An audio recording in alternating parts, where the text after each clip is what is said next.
Бүгінгі сабақта 1 миллионға және одан да көп табысқа шығаратын контент жайлы айтатын боламын. Барлықтарыңызға сәлем достар, қалдарыңыз қалай? Бүгін сіздермен бірге Нұрсерік. Кеттік сабағымызда бірден бастап кетейік. Және ол стратегияны, жалпы мен бүгінгі айтатын контент стратегияны Қазақстандағы топ блогерлер қалай қолданып жүргенінде барлығын айтып берем. Бүгін ештеңе жасырмаймыз.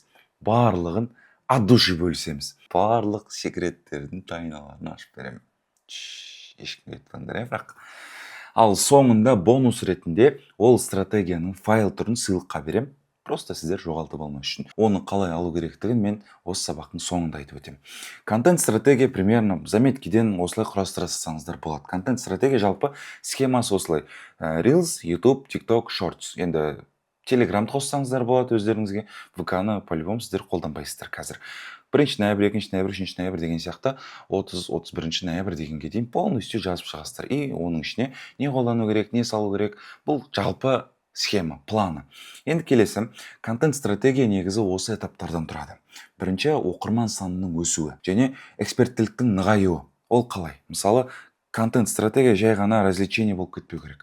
Ол сіздің эксперттілігіңізді дәлелдеп, көрсетіп, нығайтып отыру керек. Жалпы сізге довериесі арту керек. Сіздің үйрете алатыныңызға, осы нәрсені білетініңізге адамдардың көзі жету керек осы контент стратегия арқылы.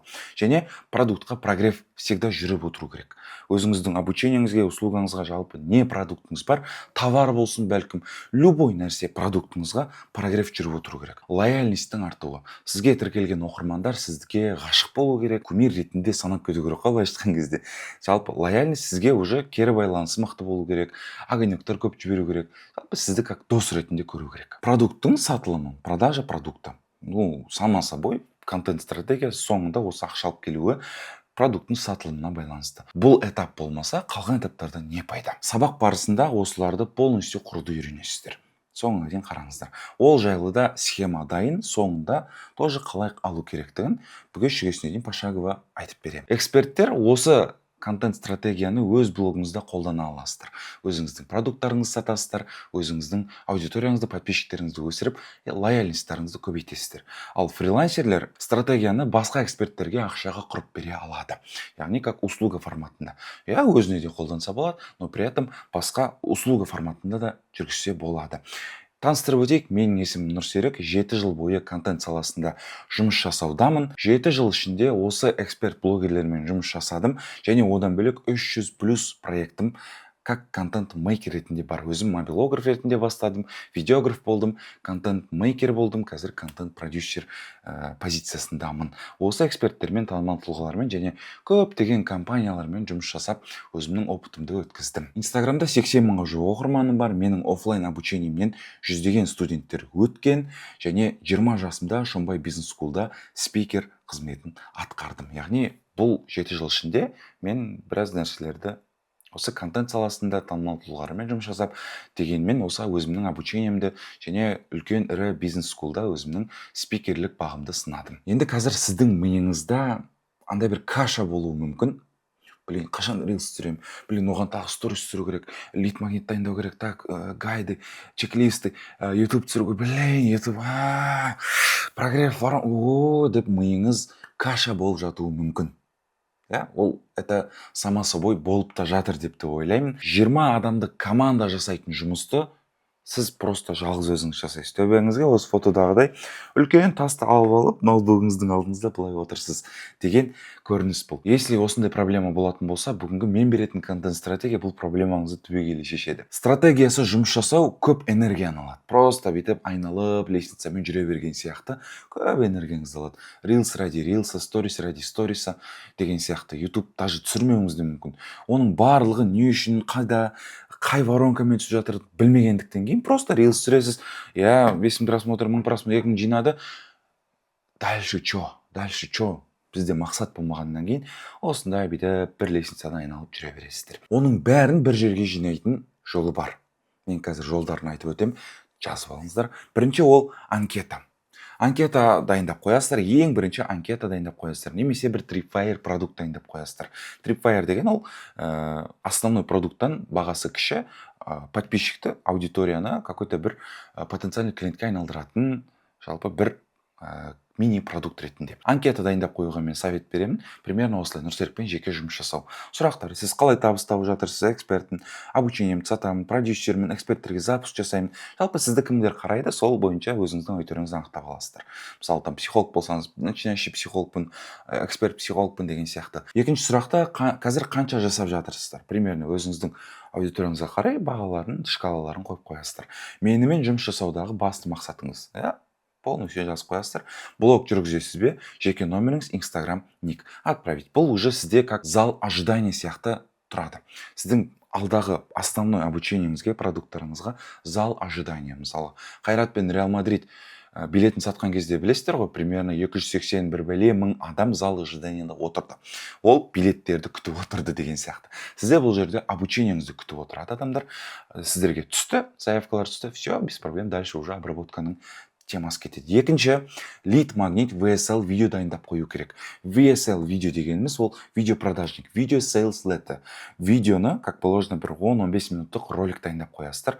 Ол жақта как бы көрерменді потенциалды сатып алушыға айналдыратын видео болуы керек. Оны вебинар десеңіз де болады, бірақ запись форматта, YouTube'та жүктелетін запись форматта, как вебинар форматында қарастырсаңыз болады. Сфераңызға қарай кез келген тақырыпты таңдасаңыз болады. Ол VSL видеоның тақырыбына, мысалы, контент бойынша 0 подписчиктен 10 мың подписчикке жеткізетін контент план.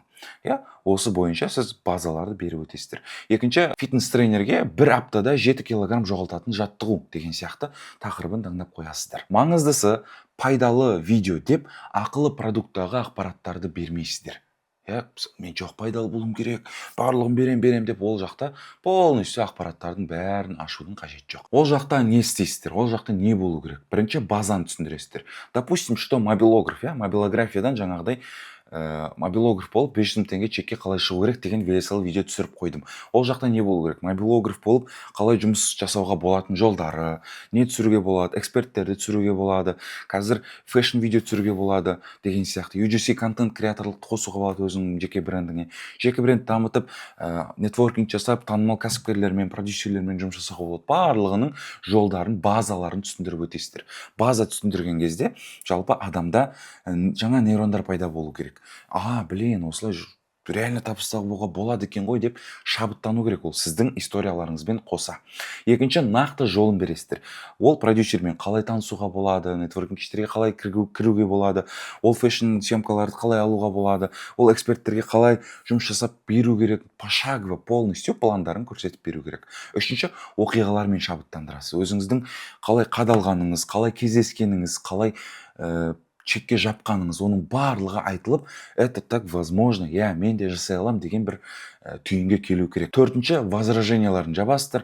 Оған үлкен ең қымбат iPhone керек, оған үлкен светтер керек, оған оборудование керек, деген сияқты возраженияларын жауап бересіздер ол VSL видеода. Және бесіншісі, соңына қарай продуктыңызды сатасыз. Продуктыңызды сатқаннан кейін, конечно же, оны анкетаға қарай өткізесіздер. Анкетаны толтырып қойдыңыз, описанияға салып қойдыңыз, комментарийға белгілеп қойдыңыз. Ол жақта зал ожидания. Сіздегі осы жақта түскен лидтар аудиторияңыз, обучениеңізді күтіп отырады. VSL видеоны қалай түсіреміз? Презентация форматында, дәл менің сияқты форматта түсірсеңіз болады, бірақ та ол, конечно же, қиындық тудыруы мүмкін, конечно, дизайнер болу керек деген сияқты. Екіншісі, просто текстпен и монтажбен видео түсіресіздер, мына жақтарыңызға текстпен осылай жазып қойсаңыздар болады.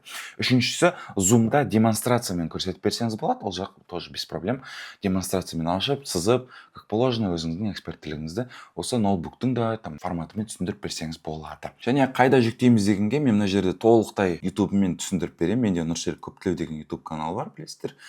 Міне осы жақта видеолар жүктелген. Мына жерде қараңыздар, Reels'қа ататын сценарий жазу. Осы жақта мен өзімнің VSL видеомды түсіріп қойдым. Қараңыздар, полностью 17 минуттық күшті немен полноценно түсіндіріліп өткен. Оның астында мен 1 жыл бұрын түсірген осы VSL видеода төменде уже мен дальше Tripwire'ге шақырдым. Сіз мына жерде анкетаға қойсаңыз болады, основной обучениеңізге, дальше Tripwire'ға қойсаңыз болады.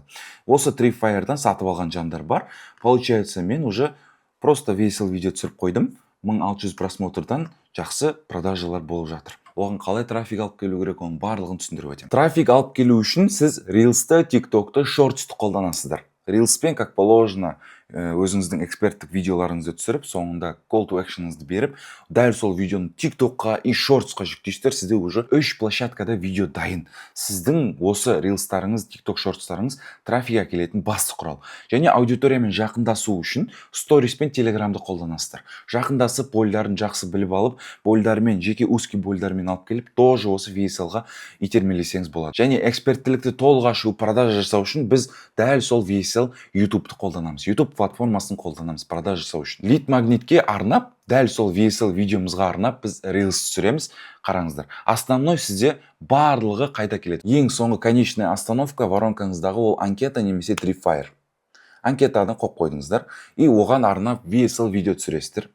Клик магнит, продающий видео продажын түсіресіздер. Оған трафикті Reels'тармен полностью алып келесіздер. Ол сіздің лид магнитіңіздің ішінде неше түрлі бойлдар бар, неше түрлі сіздің тақырыбыңызға сай ақпараттар бар. Оның барлығын Reels'тармен түгел алып келесіздер де осы слайдта көрсетілгендей. И түгел соңында call to action'ы VSL-ға қарай итермелейсіздер. Через ботпен болсын, немесе өзіңіздің Instagram директіңізбен болсын. Reels'тардың артықшылығы қандай? Охваттың көп болуы, яғни сіздің рилсыңызда жақсы атып кетсе, охваттар көп болады. Жаңа аудитория келеді, сізді танымайтын жаңа аудитория сіздің даже клиентіңіз бола алады. Воронкаға алып кету ықтималдылығы бар. Мысалы қараңыздар, файл деп жазды, дальше маған сообщение бөлімінде мене бот жіберілген уже.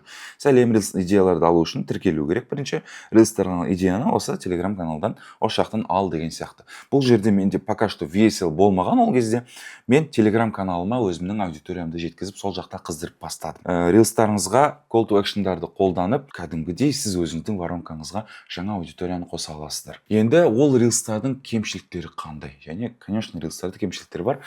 Reels'тарды просто немқұрайлы, бей-жай қарай салады. Өйткені там Reels'тар в основном енді ол жақтан көбінесе развлекательный қарайды, охваттар сол жақта көп.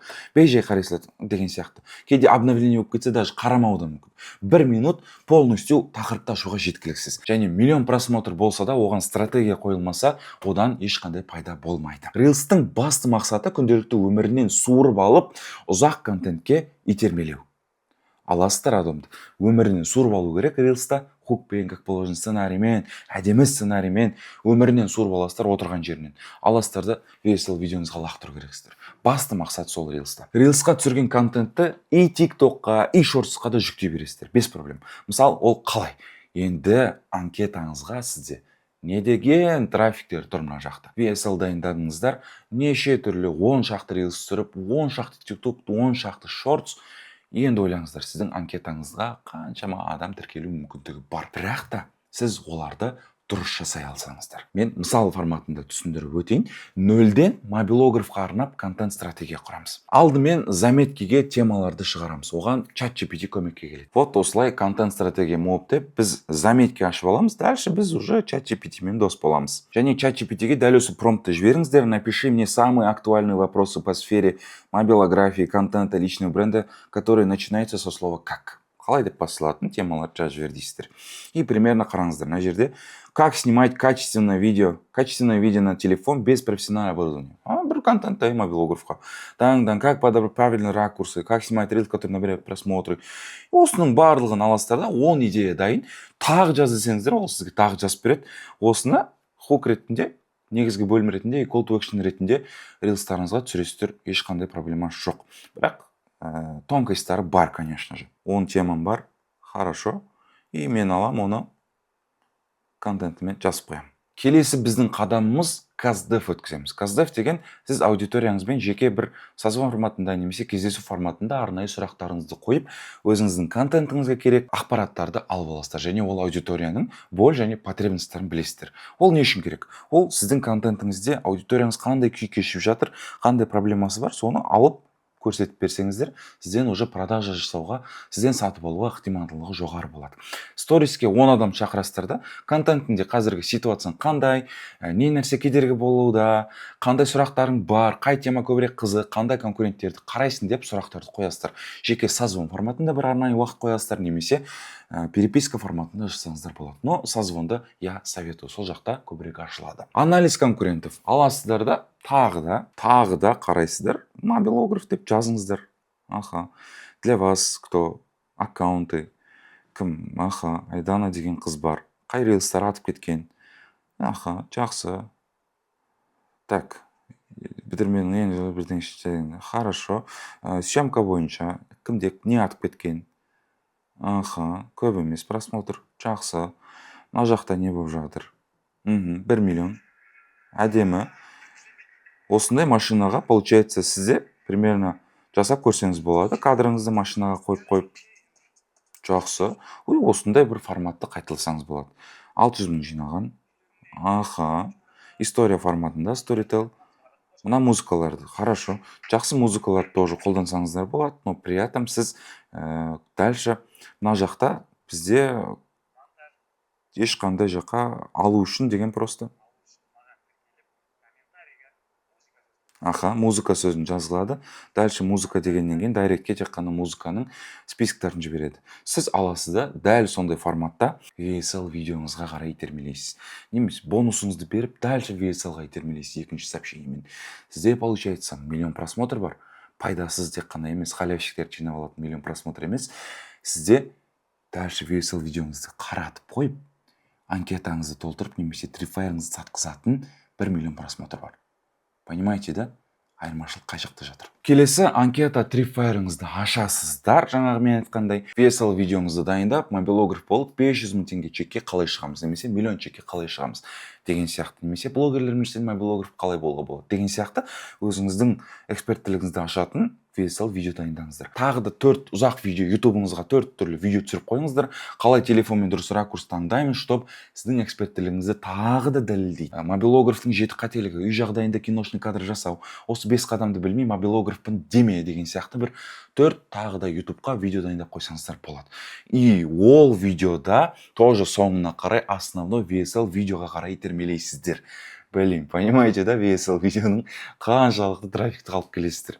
Және рилстарды пилить етіп түсіреміз. GPT-ді қолданамыз. Каздев жеке оқиғалардан идеяларды аласыздар. Және бір айға план, стандартный план, бір VSL ролик, 4 ролик ютубқа, және 15-20 рилс жүктейіңіздер. Заявка жинайсыздар. Егерде 100 заявкаға дейін болса, жеке званиваться етіп, немесе WhatsApp-пен сөйлесіп, немесе Instagram директпен сөйлессеңіздер болады.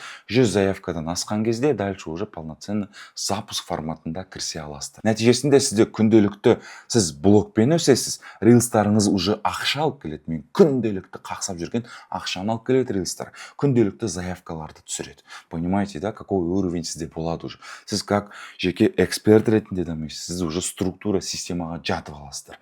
Және осы стратегияның бәрін мен пошагово өзімнің 3 күндік интенсивінде айтатын боламын. Ол 3 күндік интенсивте осы бүгінгі айтылған бүкіл шагтарды мен пошагово түсіндіріп өтетін боламын. Қалай жасау керек деген сияқты. Интенсивте цепляющий сценарий қалай құру керек, блогпен продажа жасау, жеке брендті дамыту және осы пошаговый контент стратегияны осы сабақтардың ішінде қолданудың жолдарын бүге-шүгесіне дейін түсіндіріп өтемін. Просто бір қиналып осы структураны жасап аласыздар осы интенсивте. Дальше просто сіздің жұмысыңыз рилс түсіру. Сіздің жұмысыңыз просто рилс түсіру. Ақша табу үшін сіз жай ғана кайфовать етіп творчествоны қосып рилс түсіресіздер. Дальше сізден обучениеңізге тіркелген адамдар болса, сол жақтан обучениеңізден реинвестиция жасап, реквизиттеріңізді, локацияларыңызды, образдарыңызды алып, сіз уже уровеньді қоя аласыздар. Как эксперт ретінде де, фрилансер болсаңыз, как фрилансер эксперт ретінде осы контент стратегияны қолданып, жақсы табыс табуға мүмкіндік бар. Егер регулярно блогпен дамып, одан плюс табыс табуды қалансаңыз, я настоятельно рекомендую интенсивке келіңіздер. Интенсив бағасы небәрі 9990 теңге, форматы онлайн, 3 күн болады, сабақтар поэтапно 1 күнде жіберіледі, тапсырма орындалады. Егер тапсырма орындалмаса, екінші сабаққа доступ берілмейді. 3 күн, 3 сабақ, бағасы 9990 теңге, форматы онлайн. Описаниеде төменде сілтеме қалдырылған, сол жаққа кіріп жазыңыздар. Және бонус ретінде тапсырмаларды үздік орындаған жандарға менімен 30 минуттық жеке созвон тегін жүреді. Сол 9990 теңгеге сіз 3 полноценный урок аласыздар. Осы контент стратегияны қалай қолдану керек бойынша, цепляющий сценарий бойынша, жеке бренд дамыту және блогпен продажа жасау бойынша. Плюс егер тапсырманы толық үздік оқушы болсаңыздар, менің 30 минуттық консультациям сізге тегін жүреді. Ол интенсив, енді бағасынан құндылығы көбірек деп ойлаймын. Описаниеде және комментарийге сілтеме прикрепить етіп қойдым. Оған қатысу үшін және де басқа да бір сұрақтарыңыз бар болса, сол нөмерге сұрақтарыңызды қойсаңыздар болады. Және сабақтың басында уәде етілген контент стратегия файлы дәл сол интенсивтің ішінде. Ал құрметті достар, интенсивке қатысу үшін жаңағы айтқанымдай описаниеде номер бар және комментарийде номер бар. Толықтай сұрақтарыңызды қойсаңыздар болады. Каналға тіркеліп қойыңыздар, пайдалы болса лайк басып тіркеліп алыңыздар, және өте қатты пайдалы болып кетсе сторисқа репост жасасаңыздар да мен қарсы емеспін. Рахмет, барлықтарыңызға кет барыш жолдарыңыз болсын. Суй!